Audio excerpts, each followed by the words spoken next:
Today in Locked On Red Wings, Detroit's lack of finishing continues to plague as the 5-on-5 offense struggles.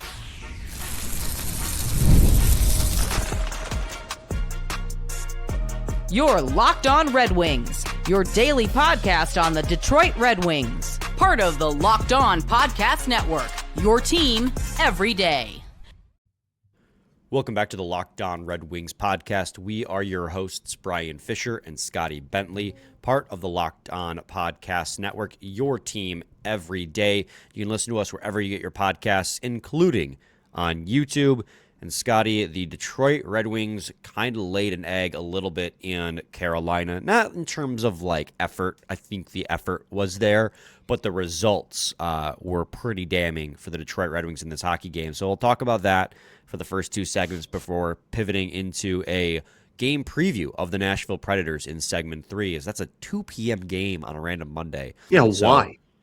Nobody knows. No, everyone nobody knows. Nobody that I've talked to knows, and I know before we hit record, nobody that you've talked to knows either. So I literally Googled what holiday is Monday, and Google was like, "What are you talking about?" Like, it was originally scheduled for 8 p.m. too, because my pocket schedule says 8 p.m., which would be the standard time for in Nashville. But for whatever reason, it got moved to 2 o'clock pretty inexplicably. It's maybe at 2 o'clock. I'm trying to think if there's another sporting event that'd be going on in Nashville on Monday night. But anyway, Nashville doesn't have a basketball team, right? They have the Memphis Grizzlies, but that's in obviously Memphis, right? So hey, I'm spitballing, dude. I don't know, but today's episode is brought to you by FanDuel. Use your profit boost on an NBA future and get entered for your chance to win a trip to the NBA Finals. Play your game with FanDuel, the official sports betting partner of the NBA. Detroit falls 5-2 in Carolina to the Hurricanes. They lose the season series to the Hurricanes 1-2, but that's really not important. Just for context, though, Scotty, when it comes, like, how did you feel this game played? Like, what's your biggest takeaway here, man? Yeah, it was, I don't know, it was kind of a strange game. I think you used the word weird before we hit record. Like, it was just one of those games where I felt like watching it that Carolina was the better team and kind of had the upper hand for most of the game. But then at one point at the end of the second, it's a one-goal game again all of a sudden, right? The Wings score 2 goals in 40 seconds or whatever it was. And you're kind of right back in it. You have a little bit of momentum. They almost even tied it. They were inches away from tying it and getting the puck over the glove side. And then like they enter the third period and Carolina just completely stops kind of like playing with its food and just puts the nail in the coffin. So it was, how do I word it? Like, not a normal Hurricanes game, I feel like they are just so good at suffocating opportunities. And certainly, I mean, the Wings shot total at the end of the first period was in the single digits. Like, it's not like Carolina played poorly. Again, I thought they were the better team. I thought they played really well. But it was just kind of a weird game where both teams, I guess, were in it and had an opportunity in the start of the third period. And one of those teams, took more advantage of their high danger chances and the other one didn't. So I really liked McLellan's comments. I'm sure we'll talk about that at some point. Like there's certainly a lot to take away from this game, I guess is what I'm trying to say. Yeah, and I mean, Carolina is one of the best teams in the Eastern Conference. Like, them losing to Detroit's good enough now that in any single game, you can expect a win. Like, I think we're at a point now where it's fair to be like, they should win a hockey game here. But you also have to recognize Carolina is one of the premier teams in the Eastern Conference, so it shouldn't be too surprising that Carolina can dominate because of the fact that Detroit has so many flaws still. And those flaws were on display in this hockey game. I echo your sentiments where I don't feel as if the Red Wings were actually terrible in this hockey game. They played, and I agree with Dylan Larkin and Todd McLellan, as they said in the postgame, is like the game had a lot of pace. The players were out there, they were trying, but just if I were to water down this team's biggest issue, And it's not going to be a surprise when I say this, but in this game, it's still just finishing. They cannot score goals at 5-on-5. Yeah. And I know Kane's goal was technically a 5-on-5 goal. It was right as 4-on-4 expired. So it's like kind of like there were still 4 people in the play at that point. Like, they don't generate offense at 5-on-5, and when they do, they don't finish.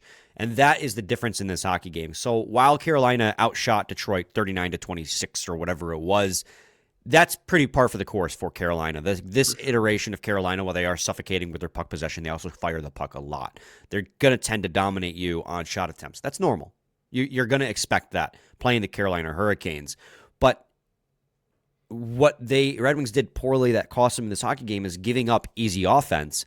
And then when Carolina gave up easy offense, not capitalizing nearly enough, because it happened a lot. They had 2 breakaways in the second period and didn't finish on either of them. Was that Comp or Comfer? I can't even remember. Both.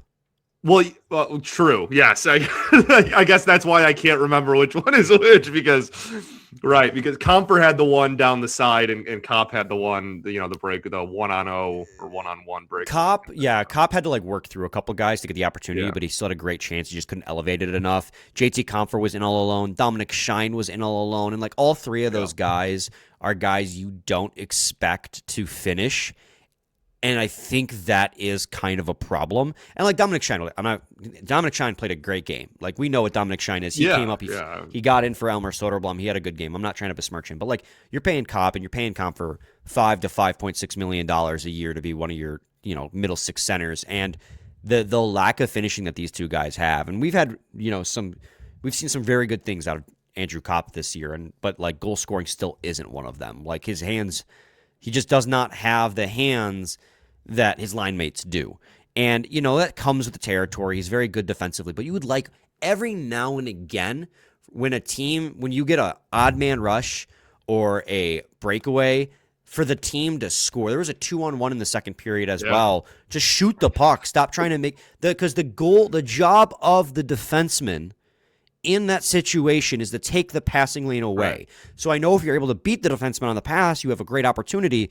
But if he's taking the defenseman away, just fire the puck because they're giving you the shot 1-on-1 with the goalie. Well, they're especially giving you the shot when you're not one of 3 people on the Red Wings. They're right. it's Andrew Kopp down the side. Yeah, dude, go ahead and fire at will, man. We're going to take away the pass and just let you shoot because we know, again, to your point, that we're not scoring. Scouting reports are a part of that kind of stuff and opposing teams' mindsets as well. There is, and it's a weird conversation because at this point I am not relying on or expecting the Cops and Comfers of the world to produce points. So it's okay, how, upset am I really going to be? But at the same time, it's okay, well, somebody in the depth of the lineup needs to actually produce points. Anyone needs to. And so it's this weird thing where it's I'm not expecting it from the player, but I am expecting it from the lineup card at some point. And at the end of the day, that goes back to roster construction up top and stuff that we knew going into the year. And they've obviously had a great season and they've exceeded our expectations and we're excited about the second half. And this is one of the best teams in the NHL they were going up against. All of that is true. But if you want to, make a run and beat some of those best teams in the league, these are the things you have to address, and you have till Friday to address them. They've been winning in spite of their very bad 5-on-5 offense for 2 months, and a lot of that is because of the fact that John Gibson has been so good for the Detroit Red Wings that look at the game against Ottawa. They didn't score a 5-on-5 goal in Ottawa. It was a power play goal and a 3v3 goal. In this game, you had 2 goals. Both were essentially at 4-on-4. I know technically Kane's was at 5-on-5, but it was as 4-on-4 expired. They do not finish at 5-on-5. And it would be nice if once in a while one of these players defied our expectations and scored on a 2-on-1 or a 5. And Rasmussen did score on a 2-on-1 in Ottawa that was overturned. I get that. But man, just... we're not getting offense. The Red Wings are not getting offense from anywhere around the lineup, and it led to the comments that Todd McLellan made in the post game, which I think was, and that's why I love Todd McLellan, is he'll just say it as it is. And yeah, straight shooter, baby. We'll get to those comments in segment 2, so stick around for segment 2 of Locked On Red Wings.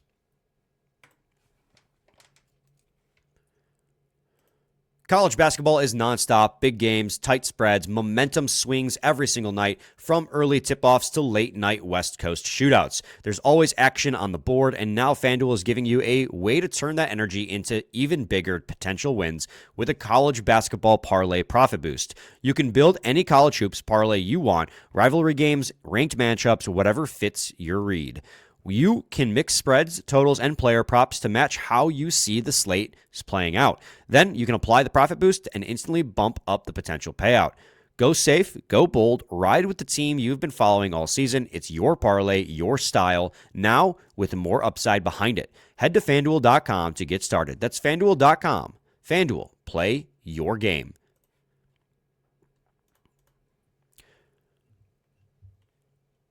From now until the trade deadline, if you guys head to lockedonpodcast.com/everydayer and use promo code DEADLINE, you'll get your first month free as part of the Everydayer Club. That gives you exclusive access to a Discord in which you can talk to each other and Scotty and I, as well as access to ad-free episodes. So if you get tired of hearing me talk for 2 minutes about ad reads, if you sign up for the Everydayer Club, you get tired of listening to me talk in general.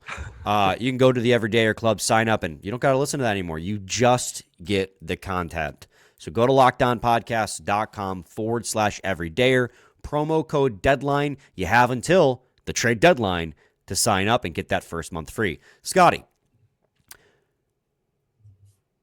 Todd McLellan in postgame, I had to think for a second where I was going. Todd McLellan in postgame had said something that caught a lot of Red Wings fans, not by surprise. That's what I was going to say, but that doesn't make any sense. He said something that I think a lot of Red Wings fans resonated with, I think is the better way of saying it, complete opposite of catching by surprise. Sometimes the mouth just moves and the brain doesn't catch up.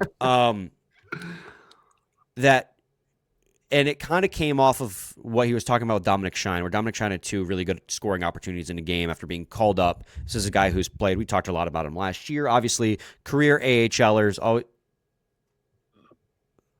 What did I do? I don't know. You saw me. I literally was just sitting here. I don't know, man. I'm really curious what the symbol is. I love how it's in the middle of, yeah, like some players are just like jerseys and not producing, and then balloons. Yeah.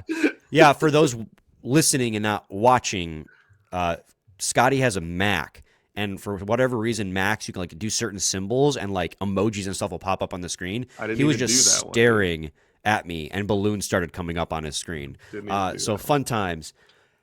Anyways, he's talking about Dominic Schein had 2 grade A opportunities, and there were players who go 30, 40 games without those opportunities, and he needs more out of other guys in the lineup besides the top players, because as we were talking in segment 1, the Red Wings are not getting 5-on-5 scoring. It's not coming from the scoring depth. Like even JVR has cooled off after his incredible pace that he was on, and he went and said that some guys out there are just jerseys.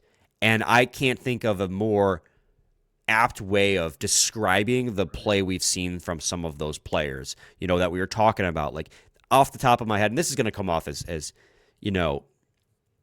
kind of harsh, but like Michael Rasmussen, JT Compher, Elmer Soderblom, who's been trying. Like he got sat in this game. He had a really rough game against Ottawa. He made some pretty not great decision making, but his effort was there. But he hasn't been producing. Emmett Finney, Marco Kasper, like on defense, JBD, Albert Johansson, who's been better, but still over the course of the season hasn't been great. You have all these players on the roster who just do not contribute offensively. And to Todd McLellan, he just called them just jerseys. And I think a lot of Red Wings fans resonated with that because it's true. It's what we've been seeing. They're, cardio merchants was the big thing we were saying in the offseason. It's been really frustrating to watch. For sure. And I think that goes back to our point at the beginning of the show, where it's just the depth forwards, especially, and certainly the depth defensemen too, if you want to group them in. But like in terms of point production, the depth forwards just don't produce. Like they just don't. And I think that's as we've been discussing this whole show and honestly been discussing for like the better part of a calendar year now, that's a huge problem. And I mean, I appreciate a head coach that is blunt and is willing to, challenge players and whatnot. And I'm sure that a lot of people feel the same way. There's a lot of things to like about McLellan and what he has done since taking over, behind the bench for the Wings. But like organizationally, that's just something they have got to figure out how to get production outside of the top six in like any capacity, because Right. they just straight up don't. Well, and that's the thing too, is like going into the season, we talked so much about how Todd McLellan is going to run a system that's going to play into the strengths of these players, because Malone wanted a system of strict defense, right? Defense to offense type stuff, where you just basically play like Carolina did a couple years ago and not give up anything and score 2 goals and win a hockey game.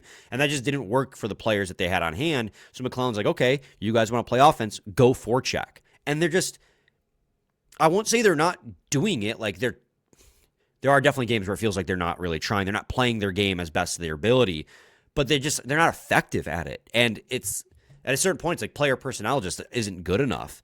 And I don't know. The trade deadline's coming up on Friday, and the Red Wings, I think the Red Wings make the playoffs with this roster regardless. I think they've done enough, and they're going to continue to win enough games to get in there. But as this roster is constructed, power play, it gets tighter in the playoffs. You can't rely on your power play to win you hockey games like they are now. Like, you need 5-on-5 scoring. So, like, Todd, I need Steve Yzerman to. This is a different conversation we've had 1,000 times, but I need Steve Yzerman to give this team some type of spark offensively, because they're not deep enough. They have 3 players on offense, 3.5 on offense that can actually produce, and then everyone else just is a non-factor, and it's just not good enough. And I mean, to our kind of overarching point here, I mean, we're talking about 3 players, 3.5 players that can produce.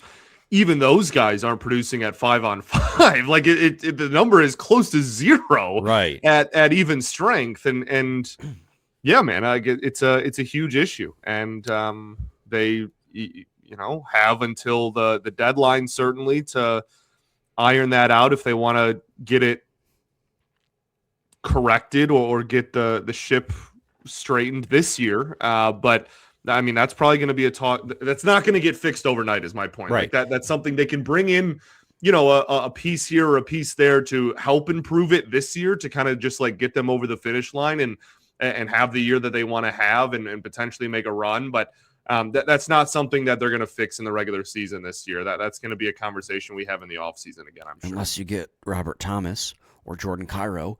Even that, like, that's still, those are top 6. Like, you know what I mean? Oh, like, yeah, you're talking about for depth? Yeah, no. And you know what I mean? Like, that certainly would help your 5-on-5. You would hope, at least. Right. Yes. Certainly. But, like the bottom 6, that's a conversation I'm sure we'll have a lot this summer, too. And again, even with this team's flaws, I think they make the playoffs regardless. Like, because their power play is good enough, their top pair is dominant, they have a really, really good goaltending. But if one of those things stops working, then it can fall apart. But I think that they've built enough of a cushion here that as long as they don't do what they normally do in March, and I'm of the belief that previous Marches don't impact future Marches, for sure, that they'll make the playoffs. But it's just they won't go far. They are John Gibson slump away from right. Like fall, like that's one player. Like you should not be that heavily reliant on the success of one guy, even if it is your goalie. And let's keep the goal, right? Like I just said that if they make the playoffs, they won't go far. Making the playoffs was the goal at the start of the season. Like, you have to make the playoffs. Yeah. I'm still. This season has been far above and beyond what my expectations were. It's just. Like, we're recapping a loss. So, like, we're recapping a losing effort. So we're focusing a lot on the negative. Like, this is still an overwhelmingly positive season up to this point. And they have a chance to add even more throughout the week. Like, this is still a fun year. Vibes are high, etc. Their opponent was one of the best teams in the NHL.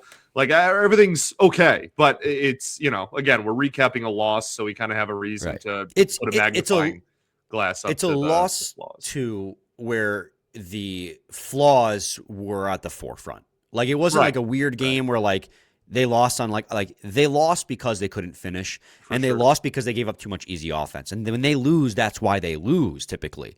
And like we talked a lot about their lack of finishing, but the chances that they gave up too. Like Simon Edvinsson had a really rough game in this. I know he scored and it was a beautiful goal, but like the first goal happened because he shot a puck right into the shin pads in front of him. It was a breakaway. The penalties are Hall. becoming I say becoming. Right. They kind of have been, but like the some of the penalties he takes, and that's been a problem since week 1 of the season. It's just kind of come and gone. Like he takes some rough penalties, man. That's also the give and take of having a guy who like you have him wanting to be a guy who can get under people's skin, and that can be nice sometimes. You saw with like Brady Tkachuk.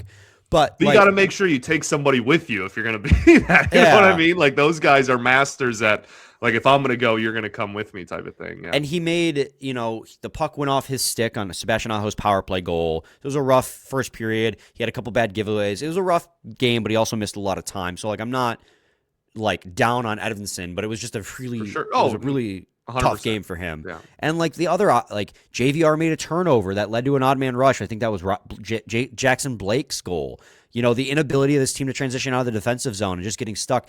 2 goals against were just because they kept getting put in a blender in the D zone. The Eric Robinson goal, the Red Wings, they never were engaged in that play, and consistently a Carolina Hurricane was finding space in the slot for an opportunity. And Eric Robinson, how is he in the slot with 2 defensemen around him, no one making contact, and he just hammers it home through Talbot? Yeah. Shane Gostisbehere's goal. He had a 3-point night. Great night for Shane Gostisbehere. The ability to, again, just cycle in the defensive zone, and no Red Wing has the ability to knock a guy off the puck and stop the play, and also the inability to read where the guys without the puck are going and staying, like getting into open space. Like, why is Gostisbehere wide open in the high slot? Like, that's the thing is like the Red Wings had a lot of opportunities in this game of their own right, and they can't finish, which has been a flaw at 5-on-5. And then defensively, and when I say defensively, I always emphasize I'm not talking strictly about the defense, but the forwards are not good enough defensively either. Yes, they get put you're in not blenders. Just talking about defensemen, yes. Right? They get put in blenders, and guys, sneak away from the Red Wing player that's supposed to be on them, find themselves in space, and huge opportunities happen. So it was a messy game in terms of the Red Wings' biggest flaws, but it was also a game that was very winnable if they can just overcome the lack of finishing. Right. You can't have all those opportunities and not be able to score. It was really frustrating, man. For sure. But we got to get to another break. When we return, we should probably talk a little bit of Cam Talbot's game as well, because I think that factors into the loss. So stay tuned to segment 3 of Locked On Red Wings. There's nothing like being in an NBA arena. The crowd, the energy, the moment. Getting tickets, though, that part hasn't always been so simple. That's why Gametime has become the go-to app for scoring tickets fast. Without the hassle, it puts the advantage back where it belongs, with the fans. You pull up the Gametime app, pick an upcoming NBA game, and had tickets locked within minutes. Love seeing an all-in price upfront, no surprise fees at checkout. Being able to see the view from the seat before buying makes decisions very easy. I've used it a ton, and all of these things that I keep talking about are very true, regardless of what game or concert that I've been going to. The zone deals are probably my favorite function. That or the all-in price up front. They're both great. Like telling you what the best deal is for the section that you're looking at, as well as showing you the price when you pick it, rather than getting to check out and seeing all these fees. It's fantastic. So take the guesswork out of buying NBA tickets with Gametime. Download the Gametime app, create an account, and use code LOCKEDON for $20 off your first purchase. That's code LOCKEDON for $20 off. Download the Gametime app today, and remember, it's gametime.co, not gametime.com. All right, Scotty. Cam Talbot in this hockey game allows 5 goals on 36 shot attempts against. So he faced a lot of offense, as you typically do, and a lot of high danger offense, as the Red Wings, as we just recapped, gave up a lot of very, very good opportunities. But I also think it's fair to say you need more out of Cam Talbot too in this hockey game, because while there were a lot of rushes, you would like to see your goalie make a save or 2 on those opportunities. Yeah, and I agree, obviously. I think the ebbs and flows of the game can be pretty loosely correlated to the ebbs and flows of Cam Talbot. Like I thought early on, he kind of struggled, and there's a couple of saves in there that you look at and you're like, oh, like you hope that you can make those. And then I thought in the second period he really locked in, and he made a couple of great saves. He made one that was terrible defense, and single-handedly keeps it at I think it was a 3-0 game at that point, so to prevent it from getting to 4-0.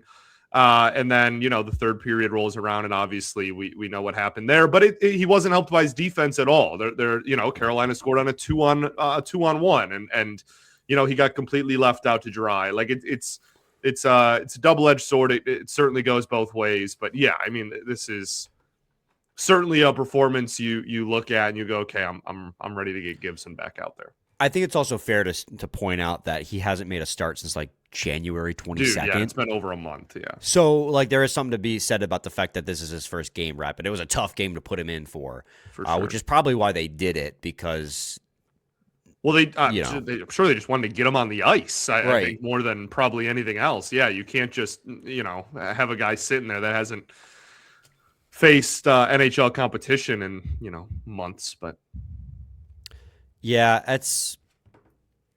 I don't know. You need more out of Talbot in a hockey game, but also he wasn't helped out too much. Simon Edvinsson did score. The Red Wings scored 2 goals in 47 seconds to make it 3-2, leading into the conclusion of the second period, giving the Red Wings Red Wings fans hope that they could come back into this hockey game.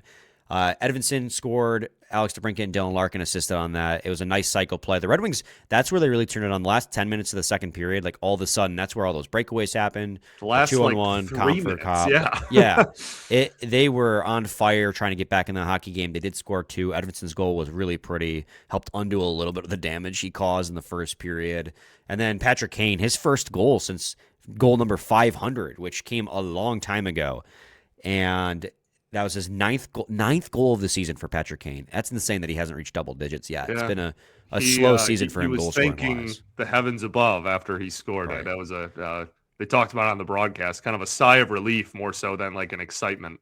Yeah, he struggled. He struggled with injury though this year too, which obviously has impacted his production. And I'm sure when he's been come back, he hasn't been 100% either.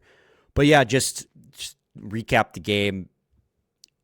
Effort was there, but they were sloppy and they can't finish. And that's going to be the ongoing trend unless they can turn it around here. Still think they're going to make the playoffs with these flaws, but they just, which would be great. That's the goal, but they will not go very far if this is how they continue to play. For sure. All right, Scotty. Red Wings play in Nashville at 2 o'clock today. By the time people are listening to this, as we've already pointed out, it is a matinee game for some inexplicable reason. 2 o'clock. Nashville Predators, man. What do we know about them? The unction, baby. The elder statesman of the NHL at this point. They certainly are not at like the bottom of the league like they were to start off the season, but this is still a team that the Wings, I would imagine, are going to be favored against going into, and you'd hope that they could take advantage of that. Yeah, no clue why it's a matinee day game, but hopefully they walk out of Nashville with a win. This is really just a team that they have some offense. They have some, even if they are, in their mid-30s and are like elder statesmen of the game at this point, like they still have guys that produce points, and they certainly can do that really on any given night. But I know we talked before we hit record, like UC Saros has not had a very good year. And I mean, one of the downfalls just with having an older roster is, consistent defense over the course of 82, and they haven't really received that too terribly much either. So, like I said, the Wings will probably be favored, and we hope that we're recapping a win tomorrow. Yeah, they kind of turned their season around a little bit since the last time these two teams met. They were the worst team in the NHL. Yeah. On November 26th when Nashville came into town and beat the Red Wings 6-3. And now they're 5th in their division. They're not going to make the playoffs, I don't think, but they're in the hunt again. They did go back into break kind of cold. They aren't playing their best hockey, kind of like the Red Wings right now. Only have 3 wins in their last 10 games, something to that effect. 1, 2, 3, 4, 5, 6, 7, 8, 9. So they have 4 wins in their last 10 games. So not great for them, but you're right. Like their offense, Steven Stamkos, who started the season incredibly cold, has 30 goals all of a sudden. Yeah. Ryan O'Reilly's still pretty strong offensively, 57 points and 59. Philip Forsberg's got 48 and 59. But you're right, Scotty. They shoot the puck a lot. They're a top 10 team in 5-on-5 shot attempt share, but they're bottom 10 in like actual goal share. They shoot a lot, but they don't score a lot. They have Steven Stamkos who can score a lot, but across the board, like it's kind of like the Red Wings. They got like 3 guys who will score goals for them, and everyone else it's like not much. True. But they're not getting the goaltending the Red Wings are. And you pointed it out. UC Saros has not been good this year. I mean, since January, he's got like an 880 save percentage, and I think his save percentage on the season is 892. So if you're the Red Wings, like that's what you got to take advantage of. Similar with Ottawa, and Ottawa had great underlying numbers. Like they're a very good hockey team that doesn't have very good goaltending. Nashville's an okay hockey team that doesn't have very good goaltending. Right. Like you should go into Nashville and win this hockey game. And frankly, if they don't, like it's going to be very disappointing because as we've talked about on end, this playoff race is so tight. The Red Wings are now first in the wild card because in the game that the Red Wings lost, both Buffalo and Montreal won. So the Red Wings are now 2 points back of second and 1 point back of third. But again, we want to make the playoffs. Like I would be thrilled if it was second or third in the division. A divisional seed would be so far and above our expectations. So what's nice is Montreal beat Washington regulation, who's like the first team out. But it's just so tight that you can't give up points against teams that you shouldn't lose to. And like you should beat the Preds. Yeah. Yeah. But also it's hockey and like losses happen. Sure. We already lost to the Predators once, but it's one of those games you should win. Scotty, that was a weird kind of rambly sentence I had there, but do you have any final thoughts? We ball, baby. We do ball. We'll be back with a new episode tomorrow recapping this game against the Predators. Same time, same place. It's your team every day.